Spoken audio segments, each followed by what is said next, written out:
All right, let's get started. Welcome to this live session through Zoom. This will be about 20-25 minutes, and you're welcome to stay for as much or as little as you want. For most of the meeting, I'm going to ask that you do stay muted, but you can use the chat, and hopefully I will try to be able to keep up with that at points along the way. For those of you who are new to the community, Closer Than You Think, or CTYT, is where I share content to help you with a clear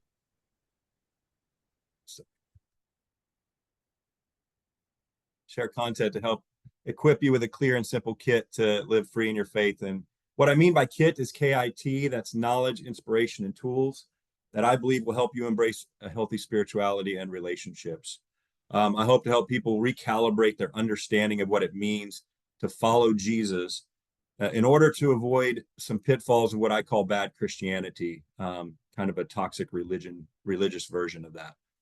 Ultimately, I want you and anyone I connect with to realize God is closer than you think, and God is for you. You can find all of my content on Substack.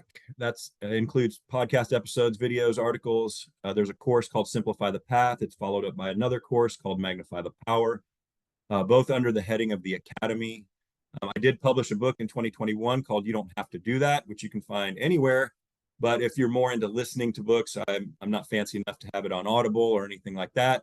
But you can access my audio episodes of my book online at Substack, as well as find additional commentary there. So finally, the Substack, which is at ctyt.net, will be where the recordings of these live sessions are housed, so anyone can access them later. Substack is by far the easiest and simplest way to access all of the material that I put out there, but you can check out resources that are posted on the YouTube channel and Closer Than You Think Instagram account as well, especially if you like shorter, bite-sized information.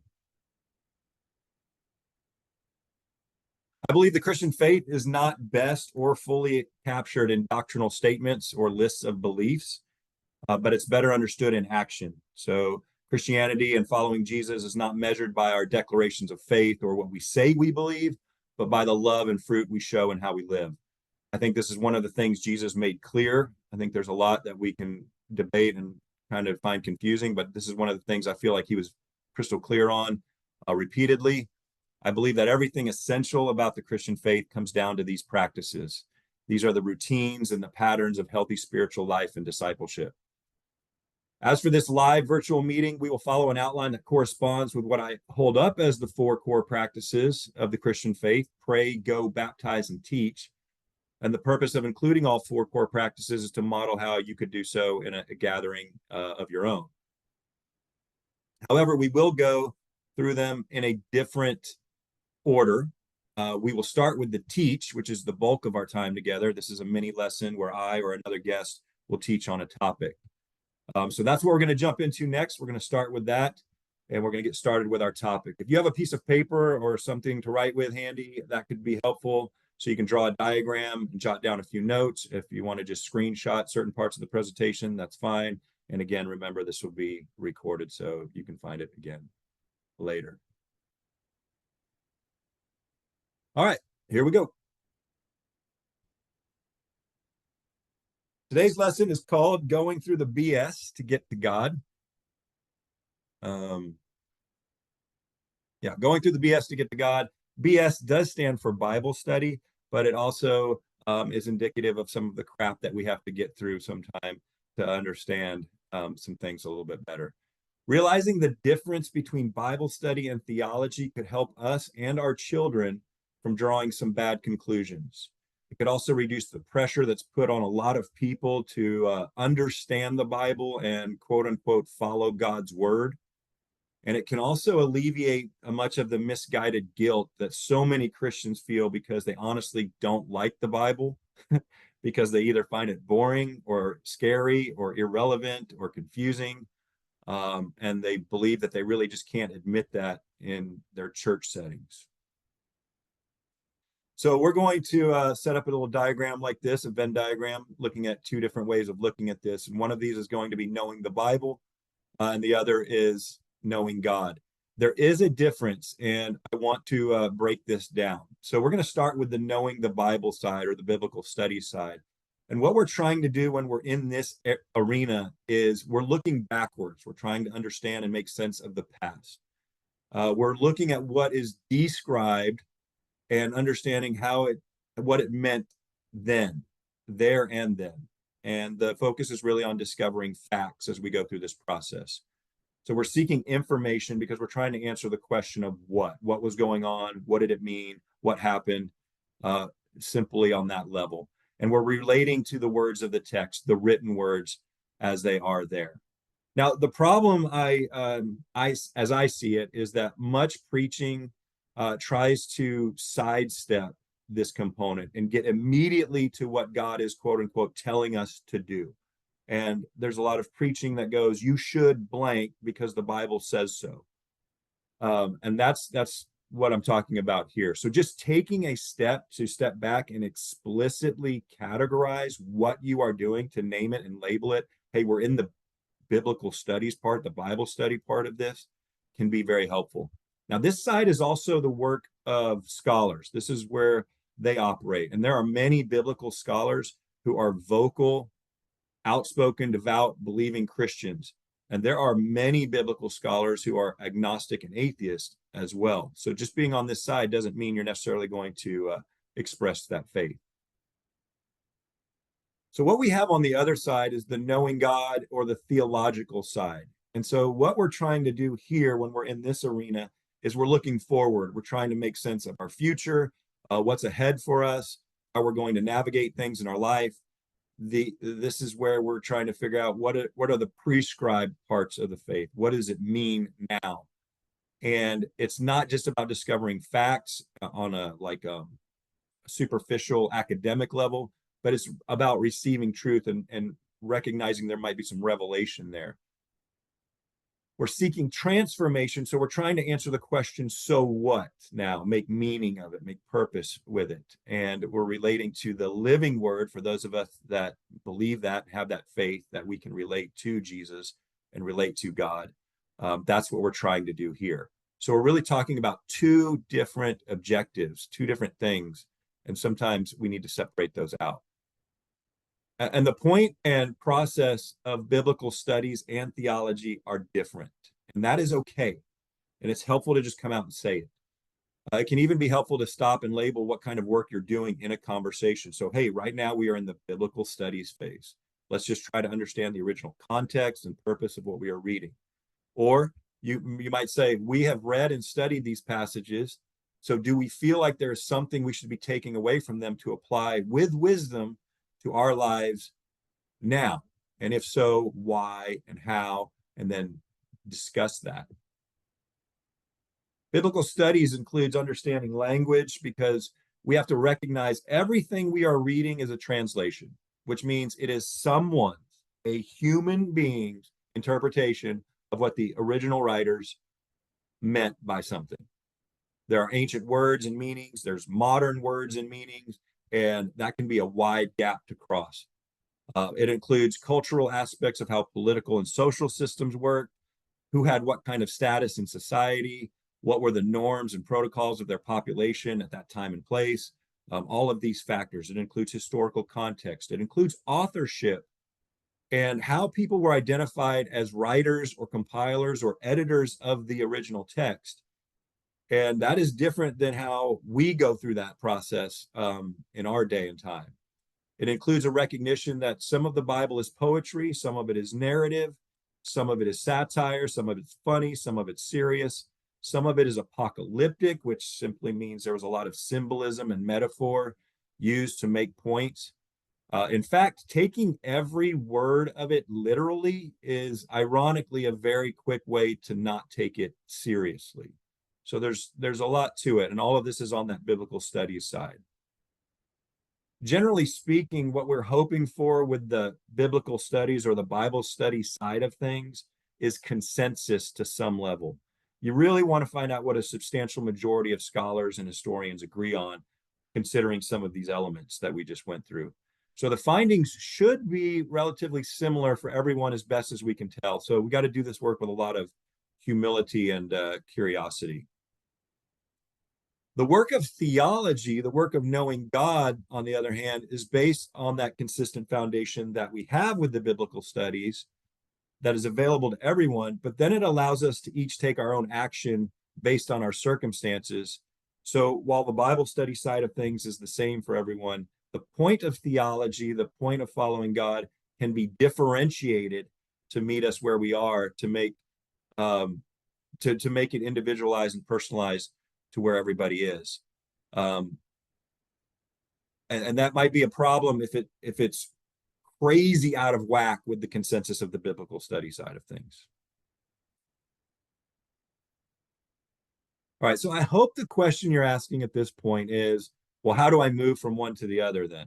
How do I take what I am learning in the Bible and use that to make sense of what God wants me to know, wants me to hear, wants me to do? And the answer is that this is where the real work of discipleship comes in. The Spirit of God perfectly knows our spirit, and it takes our reliance on God to reveal things to us. A lot of people will talk about the Bible being inspired, and they usually, what they mean by that is the original writers were led by God to write what is in the Bible. But what a lot of people leave out is all that has to happen after the text is written. Then it must be preserved, it must be translated, it must be received, it must be understood in a new cultural and personal context. It's this whole process that has to be inspired, that has to be guided by God's Spirit. Or we risk taking scriptures out of context, and sometimes we'll take scriptures out of the divine will and misapply them, sometimes in selfish, harmful, or even damaging ways. All of this work is really wisdom work. Okay, this is discernment, humility, application. It is difficult. The pattern for this throughout time has been that it's done in community, and that's very important. It often requires quite a bit of humility and curiosity, genuine curiosity and reflection. So I plan to unpack this idea more in a future lesson, but this is the point of what the Bible is trying to accomplish. It is meant to increase our wisdom with stories and parables and examples and non-examples and principles and patterns that we look for throughout the whole narrative.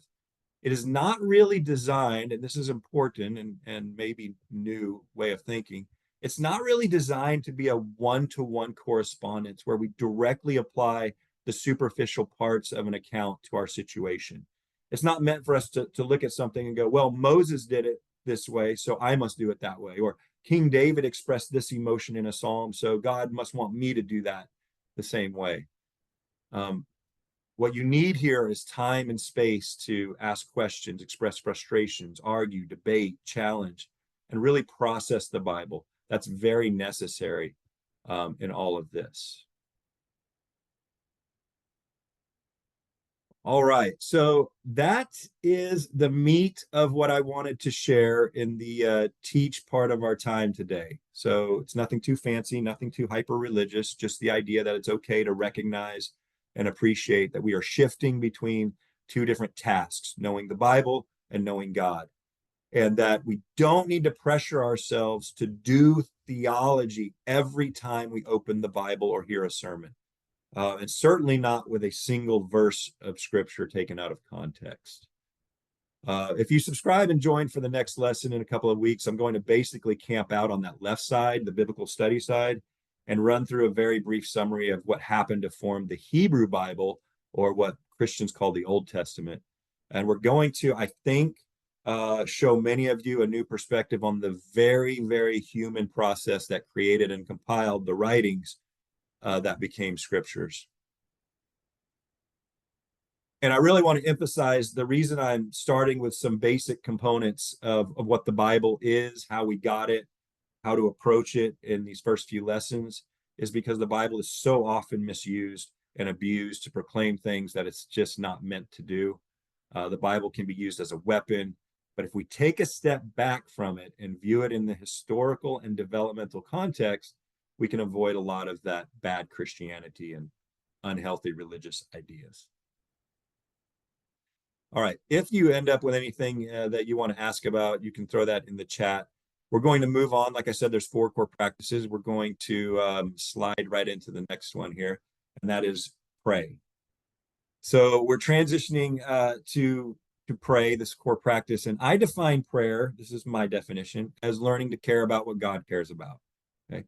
Prayer can be done anytime, anywhere, by anyone, with anyone, in any position, for any reason. It can be personal, social, emotional, relational, but it does not necessarily have to be hyper-religious. And so the way we do it is that we always have some type of super simple and short way of going about this. So I'm going to simply give you a prompt and allow you a few seconds to reflect and silently pray. You're more than welcome to type your prayer in the chat if you want, but you don't have to do that. So today, I'm going to ask you to think of a relationship you have. Get that person in your mind. And then pick a fruit of the Spirit from the list on the screen there. Love, joy, peace, patience, kindness, goodness, faithfulness, gentleness, or self-control. And your simple prayer today is to ask God to produce more of that fruit in that specific relationship. I'll be quiet for a moment, allow you to do that.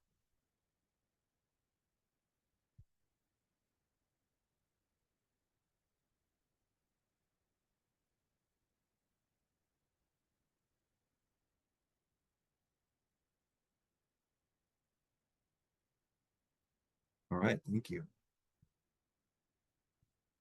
So the next practice out of the 4 core practices is baptize. And this is probably the strangest one for people to think of as a core practice of a faith community, but it comes from the reality of the New Testament, in which they did not have a sinner's prayer like we have, or altar calls in the way that we do or have done recently. But for some reason, they did repeatedly use baptism. Baptism was their automatic and natural response to the gospel. So the reason for including it is because it might actually be appropriate to have a baptism and celebrate all that represents. More often than not, though, if you are meeting with a group of people or even your own family on a regular basis, you realistically won't be baptizing someone most of the time. Okay. But that doesn't mean you can't still celebrate the unity we have with Christ through stories. In practice, this looks like hearing someone be able to share what God is doing in their life. Could be a blessing, a struggle, a challenge, a question that they have, a part of their journey. Okay. And the rest of us get to hear it and process it on our own terms. And that's usually a beautiful and powerful thing. My plan for this part of the meeting each time is to invite someone to share something about their faith journey or what God is teaching them or how they are relating to Jesus these days. Good, bad, or ugly, just for a few minutes. I'm soliciting volunteers for future meetings, so let me know if you're interested. So today, my honor and pleasure, I want to introduce my own mother. If you're starting out something and you want it to go well, go to mom, right?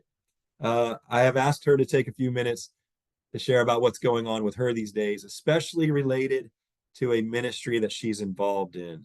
So I do thank you, Mom, for doing this and agreeing to do this. What I'm going to do is turn it over to you now. So are you able to unmute yourself, or I can do it? I got it. You got it. Mm-hmm. Sorry, I put you on the spot. Are you ready for me? Yeah. Okay. The ministry that I have started is called Hope Gathering. I haven't started Hope Gathering. I've started a group from Hope Gathering, which is a group that is for widows. And we did not have one in the area where I live. And when I lost my husband, I knew I needed to find something. I was looking for what my purpose was to be. I was praying and asking God, what am I supposed to do? And he laid everything right out for me. He has since, our group started with just 5 people, and now we have 36 people in the group. And the way the way God is using me now is all of these ladies need so much encouragement, and they come from all walks of lives. They're all different ages. Some have children still, some are older, but they all have questions. Some of them don't know God. Some of them have been involved in church for a long time, but this is something that they get very lost through. And so God has blessed me by He gives me words where I write devotionals now and that I can share with them. We meet once or twice a month, and we have become a community of friends that are able to help each other through things. But He has opened all these different doors for me. The first time when I went to find out if I could do this, they said I needed $200. I was blessed with that $200 out of the kindness of someone's heart that just wanted me to start the group, didn't know that was going to happen. And He uses me every day in these ladies' lives. And I'm always amazed at when I meet with one or talk with one, how He gives me the words and things that I'm sometimes shocked that I even know to say to them to help them and guide them. It has grown me closer to Him. I spend much more time than I ever did. After I first lost my husband, I did stop reading the Bible. I did stop. I couldn't pray. I just wasn't able to do any of it. And as I gradually started getting back into it and realizing how much I need Him every day, and how I've been blessed to be able to help these ladies and grow myself and form a whole new community for myself that has continued to let me see that I still have purpose and God is still using me. And so that's kind of my story, I guess.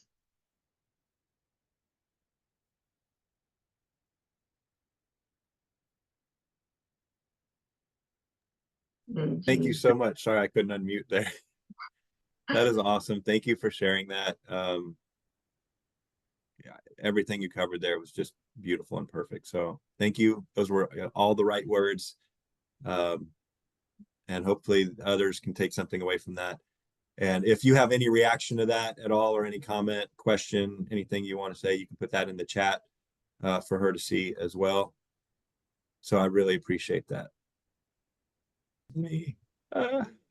There's links if you need them. Okay, we are going to end by featuring the final core practice. And the final core practice is that of go, so going. I define the practice of go simply as doing good wherever you are. Okay, pretty simple. Again, not crazily religious. So today, my challenge before you log off your computer or get off your device is simply make a positive post on someone's social media account. Anyone, anywhere, any platform, just do a deliberate act of kindness or encouragement to someone on social media today. I would actually encourage you to do it within the next 10 minutes so you don't forget. And that wraps it up for this CTYT live meeting. Hope you got something out of it. Hope you got a good picture of what one of these looks like. I'm open to feedback